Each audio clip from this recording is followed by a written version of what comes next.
اللہ تبارک و تعالی ارشاد فرماتا ہے انما یرید اللہ لیذھب عنکم الرجس اہل البیت،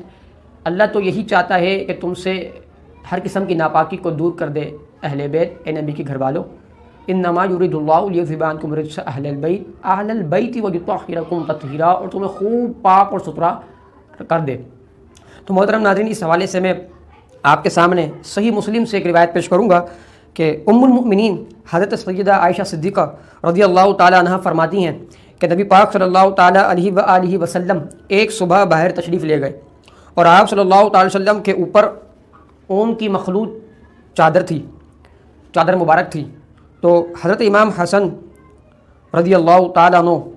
تشریف لائے، اور آپ صلی اللہ تعالی وسلم نے انہیں چادر مبارک میں داخل فرما لیا۔ پھر حضرت امام حسین رضی اللہ تعالیٰ عنہ تشریف لائے، تو آپ صلی اللہ تعالیٰ علیہ وآلہ وسلم نے بھی انہیں چادر مبارک میں داخل فرما لیا۔ اور پھر حضرت فاطمہ الزہرا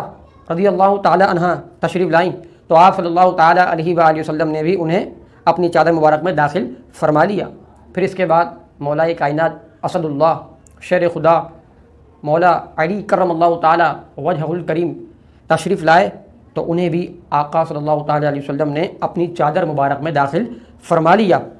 پھر آپ صلی اللہ تعالیٰ علیہ وسلم نے یہ جو میں نے آپ کے سامنے سورہ احزاب کی آیت نمبر 33 پڑھی، یہ آیت تلاوت فرمائی، انما یرید اللہ لیذھب عنکم الرجس اہل البیت ویطہرکم تطہیرا۔